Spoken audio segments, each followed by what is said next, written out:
Now. Ooh. Okay, we are recorded. So, Josh, Okay. take it away. Hello. Oh, okay. Okay. I can see my own face just go really big. I don't like it. Are you flicking between the cameras while you're doing this then? He can Yeah, live man, edit, this is some live editing. Let's go.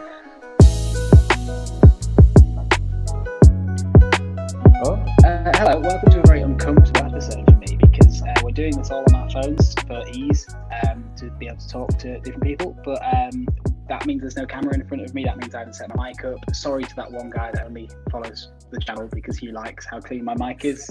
It'll be back in the next video. Today we're going to be talking about Burnley.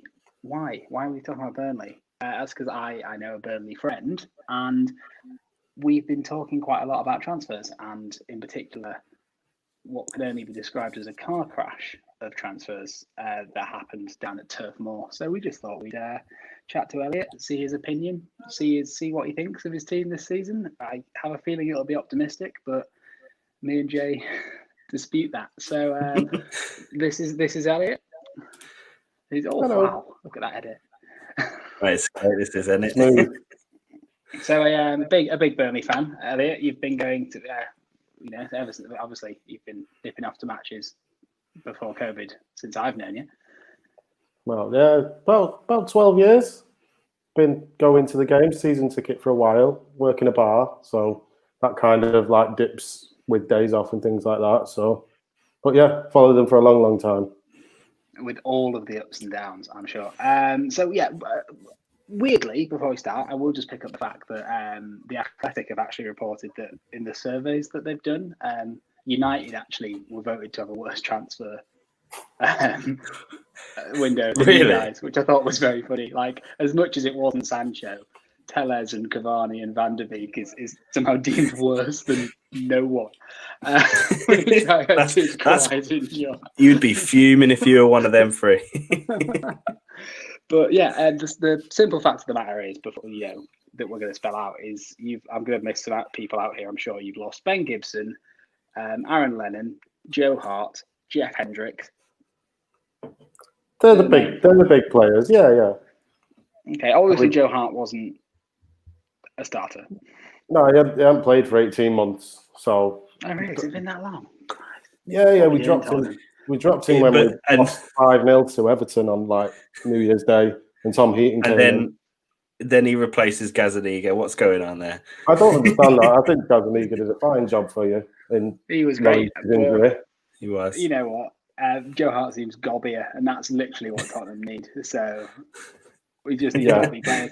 So from what we've spoken to you about, you're all right at the moment. You don't think you're I'm not worried. Trouble? No, because right. So them players were all gone when we did Project Restart. They were all gone, and that squad managed to string together loads of 1-0 wins, played fairly well, and finished 10th. Okay, but that's not. This isn't Arsenal of 2004. Like that's not a sustainable model of play. But we considerably look weaker at the minute because of injuries. There's a gaping hole in the right wing, and I'm not going to digress from that. We should have stumped up the money for Harry Wilson. Goodmanson injury. They're just very cheap. I did a bit of research for you guys.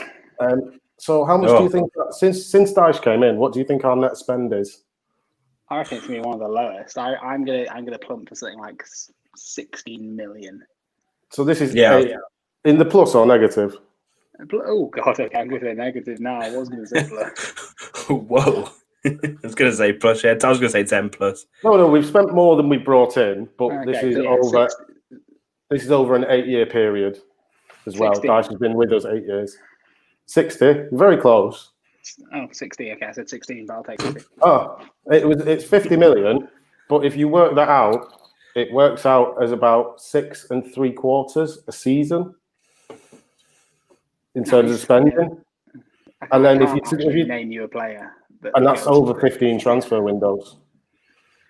Yeah, have you sold big though? Like obviously Trippier came to us for not a lot of money. £3.5 million. Yeah, Vokes was a swap. Like, not Vokes was swapped out for We got 9 million. On. We got 9 million, and they let us have Crouch for nothing for 6 months, which I think is the bargain of the century. Because I got to see Crouch play against Lichtsteiner, which is the be all and end all of football. It's a massive shout. I think the thing is with me, like, you've been in the Prem for how long now, Elliot? 5 years. So Dyche brought us up. We had 1 season and then down, and then we came straight back up. Okay. So 6 out of 8. So you've been quite established for a long time now, and you've always found ways to stay up. But this season, for me, there just doesn't look like there's any single way that you're going to implement to go up. Josh is raising his hand, very polite. Usually, you just interject. Go on. I'd say found a way to stay up is harsh. Like, they did finish, what was it, 7? Yeah, okay. Sorry, that 7th season's probably unfair to say about that. But every other season, but you never look at it. But we've never been in danger. You're never looking at Burnley and going, "Oh God, if results go Palace's way, Burnley could be in trouble." That's hovering sort of, where you'd expect, but respectively. But what I'm concerned about is how much can you? These players are obviously a bit like Leeds at the moment. A lot of these players, obviously Tarkowski's class. You think McNeil's the best thing since sliced bread. I think he's all right. But Pope's obviously an England goalkeeper. We'll see what he does in Berlin. Hoffenheim, sorry. But in the same way we saw it with Poch at Tottenham, and in the same way that we see just general burnouts and maybe Liverpool are going that way now. The fact is that if you burn out from top 4 and finish 8th, it's everyone goes, "Oh God, they've burnt out." If we're witnessing a Burnley burnout from 14th to 17th, suddenly, it'd be fine, 18th. For the thing, you're suddenly looking at a massive thing, and the fact is, I don't understand why you haven't replaced. Well, not even replaced. Got anyone to play on the right that's not Goodmanson. Like, how much? Like, I know you have your low block system. It works. Tarkowski starting to have his head turned. I know you managed to keep him. Is it going to be like? Is he going to be holding on so he doesn't get injured in the January transfer window? What happens if he goes to the January transfer window? I would have let him go. Bardsley still playing? I would have let him go. Controversially, for Dunn, and he's got a buyout clause of 50 million quid. I think they were talking about like a 35 plus 5 add-on kind of scheme, which is in the ballpark. But then it's what can you get in for that money? You've just seen the young lad from Liverpool go to Sheffield United for silly money. The guy's not kicked a ball in the Premier League. He is a striker, though. Right. But even if you were going to go in for, say, Joe Worrell, who's a good young prospect in the Championship, they want 20 million quid for him. And it's not in our ballpark. Our record's 15 million quid. No, but that doesn't mean it's not in your ballpark. The simple fact is, I know that we're in COVID times, so this conversation's slightly more difficult. But if you've been in the Premier League for 5 years, you have £20 million to spend on a defender. And the simple truth of it is that's how much a defender costs in today's market. And the simple truth is Championship clubs can pay that money. So I think you're being a bit too nice at your own club here. I think you're giving them a free pass when really they need to be looking at the squad and saying what's going wrong. How do we fix it? Tottenham are the cheapest club I know, like in terms of what I follow. Like if you look at Chelsea in London, like Tottenham are cheap, and even we've gone, fucking hell, lads, let's just get like we've been clever about it. Like obviously we have pull, so that helps. But at the end of the day, Højbjerg cost us 3 million because we also sacrificed Walker Peters, and you don't have players to leverage, but there are deals to be had, and there are players to be scouted. And in your system, I don't think you're going to turn Dale Stevens into the player that Michael Keane and Tarkowski and Ben Mee are. No, because he's a midfielder. Dale Stevens. Well, he's very No, defensive, isn't he? He's not great. We wanted him the first time we got promoted from Brighton when they were in the Championship, but it's one of them. He fills a squad number basically. He wouldn't be a starter. There's one that really frustrates me is West Brom spending 20 million quid on Diagana.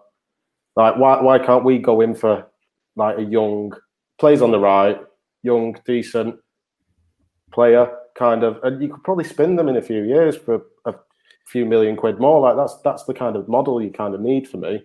Like we did it with. Why don't you think you're doing it anymore? Why is this squad now? And you know what? They might survive in 16th. We're having this chat for nothing. But the fact is, we've already said there's no one on the right because you've got one injury. There's no one at centre back because there's injury. You haven't won a game yet, which is part of the reason we're having this chat. And I forgot to mention that in the intro. I know we're only 3 games in, but at what point are you 6 games in and you still say, "Oh well, it's fine because we've got players coming back"? 7 games in, oh, it's fine. I'd say to add to that, Josh, as well. I looked at the Burnley's run of fixtures, mate, and it is looking tough. So you've got West Brom next, which you'd think might be a more winnable game than the rest. But then you have that's a 50-50. Yeah. Then you have Tottenham, Chelsea, Brighton, Palace, City, Everton, Arsenal. That's the run after that. Then it goes off to some lower teams. But that run, I don't see many points coming from that. Maybe a scrap out of Palace. Maybe out of Brighton, because Brighton have been very unlucky recently. But there's a lot of big clubs there, mate, and I don't see points coming from that. It's the Premier League. I do now because you've just said it, you moron. Wait for them to beat us both, you bloody. It's the back post curse. It is. There's no easy games in the Premier League. That year that we won, won 7th, like it's a prize, but we got what we wanted out of the season. We came 7th. We beat you at your place opening day. We started Tottenham's awful run when they were finishing in the Champions League final by beating them. I would argue that Tottenham started their awful run, but nice try. But that's then. This is now this. This team beat Man United at home just before the lockdown, just before they signed Bruno. They won 2-0 at Old Trafford. It's possible. It's football. It's like that's why, because nothing. If you read off a stat sheet and look at a fixture list, you're not going to get it right. It's always fun to predict, but how many Accas do you actually win? Play devil's advocate with yourself here. Tell me why you are worried about Burnley. There's got to be. You can't tell me. You got to be worried. Age, a little bit. Average age of the squad. It's like without actually having the people coming from behind and pushing these players. Like when we sold Michael Keane, Tarkowski was there and just slotted into that system.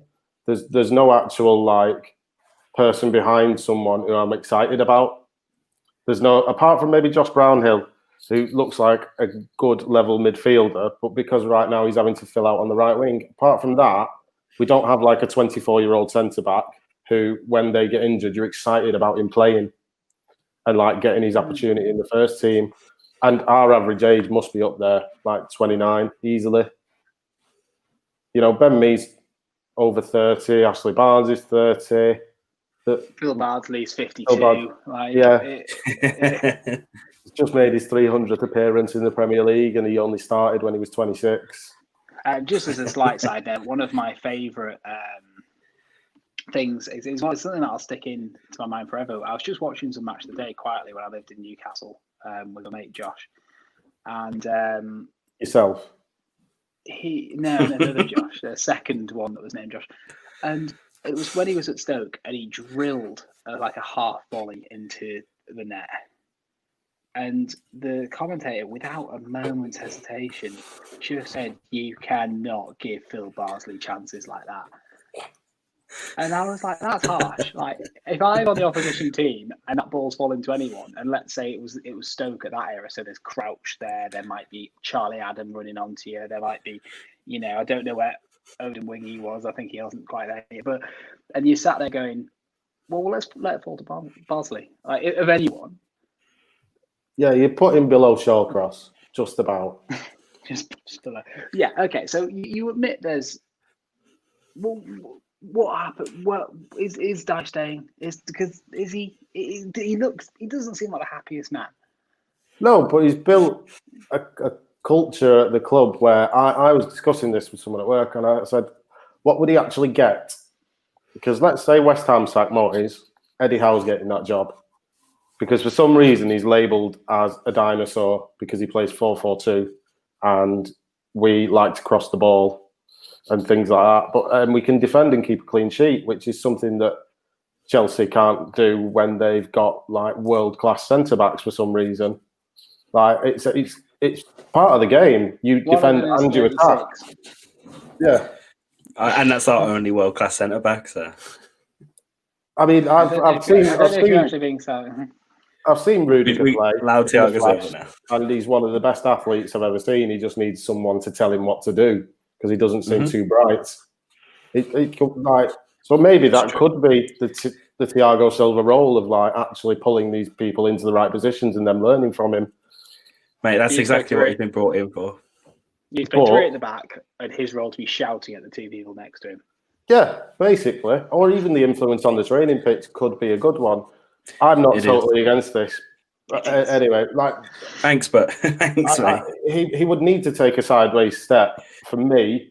So if we're talking about it, I think that the only ones that are outside of let's say the top 8, because I'd throw Leicester and Everton into that kind of category with the top 6 where they're unreachable for him. And Wolves, yeah, Wolves. West Ham, you could say, is a bigger job because of the stadium, because of the finances, but then it's an absolute car crash in terms of what they do off the pitch. It seems to be run by clowns. And the same for Newcastle. You could say that's a massive club which has potential, but why would he go to a Watford? Not a Watford went down, but why would he leave? He's built this, and you've seen it when Big Sam left. Because he might get forced out the door. Well, I was going to say, who's to say what he might not want to go do it again, go build another club up into the Prem, go back to the Championship, pick up a new project and go again? That's never a given. It's a difficult league to get out of. And he's built this. For me, if Southgate has a shit show, he's England manager material. I hope they don't. But we're talking, if they finish, if we get another semi-final and then he decides, you know what, I'm going to go and do club management now while my stock's high. I mean, we saw Chris Coleman fly off with a Wales result and go and get a big job because of that. You know, he might do it. And then if that, for me, would be the best job for him. I think what you're saying is we need to stick with Southgate completely no matter what, up until the very first day of the Euros. Bring in Dyche for a new manager bounce.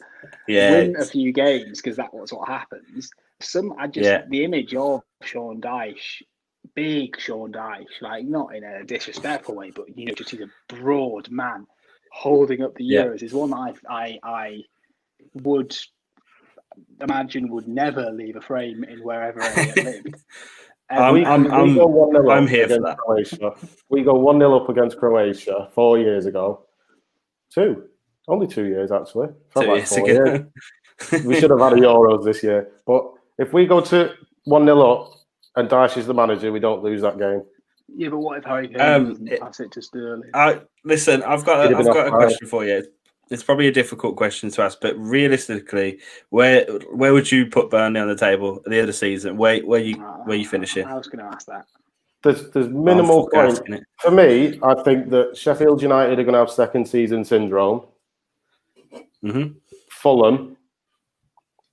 And then there's going to be maybe 9 points between 18th and 14th. And we're talking about a win between staying up and going down maybe. But 17th to 12th, because the point swing in that is minimal. Well, and I'm looking at the teams around you right now, and obviously this is right now 3-4 games in, but you've got the likes of United, Brighton, City, Wolves, Palace, Southampton above you, and all them teams have seem to have these plans, have things going for them. And, Burnley seems to have just kind of halted a little bit. So do you really see yourself going ahead of some of these teams like a Brighton, like Palace, like West Ham even? We've got a game in hand. Picked up a bit. No, I mean just like I don't mean right now. I mean in general. Like, do you really think Burnley have what it takes to get ahead of the likes of Brighton, who are looking really sharp, West Ham, who have had some sort of resurgence recently? Let's not read too much into that. Yeah, okay, but I'm just throwing names out there. I think we can finish above them. I think we can beat these teams on the day. I guess the issue is, and when I say issue, it's such a subjective term, because even if Burnley do get relegated, they'd still be one of my favourites to bounce straight back up with. So it's not really a big deal, but just for the sake of football drama, I say it is a big deal. The issue with not buying, and is what Tottenham found as well when we decided not to buy, is the fact that it's all very well and good saying, well, this squad's fine for this season, but without one or two reinforcements and improvements and people to push those people, when you eventually get to the stage where you do desperately need reinforcements, we're talking 6, 7, 8 players, which then we've seen countless times. Hopefully we see it again with Chelsea this season. Doesn't work.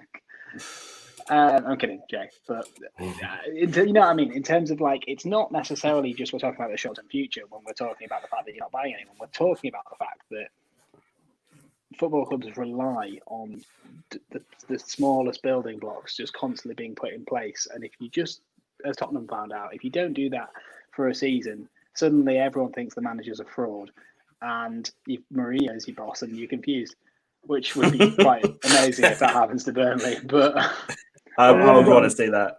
That was my point before when I said the biggest concern is there's no building blocks behind, like no young players coming through and things like that. We're investing heavily in the academy. We seem to, like McNeil was a youth player, an academy player for Man United for many, many years, didn't make the grade, and we picked him up and gave him a contract, and now he's a 20-year-old who started 38 games last year in the Premier League, So there's another one from Arsenal, etc., and we're picking up these players before, like if they don't make the grade, and giving them an opportunity to actually push the team. So that could be a decent model, because there's a lot of young players who seem to slip the net and work their way back up, given the chance at a lower club.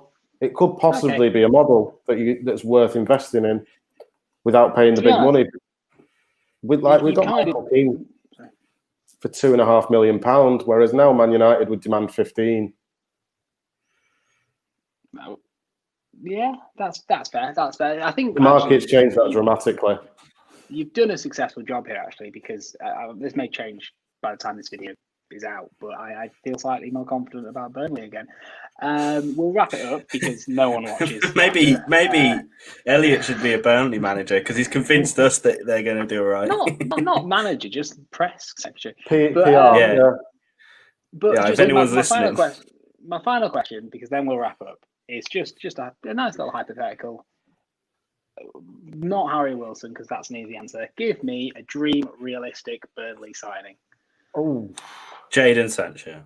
No. Out of our price range, what was his name? Did you see that West Ham were linked with the Brentford winger? You can still sign from the Championship, can't you? Mm-hmm. So that if we were linked with him now, but they're talking about a fee that could rise to 30 million, and that's just, he's not even kicked a ball in the Premier League.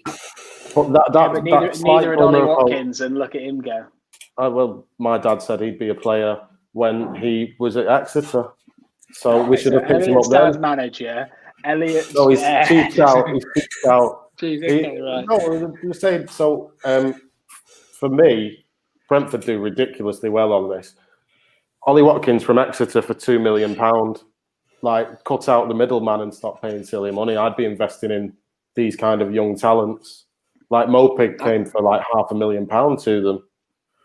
And they've been very unlucky to not get promoted. And the best example of that, not from the Championship, but will be Kante. Probably still one of the best players in the league, 400,000. You can still pick up bargains, but let's find a bargain. And I think we'll end on the completely unrelated note that it is an absolute crying shame, isn't it, that Fulham got promoted over Brentford. Oh, yeah. It really is. It is. Yeah, definitely. They'd have kept hold of Watkins. I mean, that's who we signed Tarkowski from. Like, they've got a good, they scrapped their academy, didn't they? And then decided to invest it all in actual recruitment. So I didn't know that. Fair enough. They said the running cost was too high.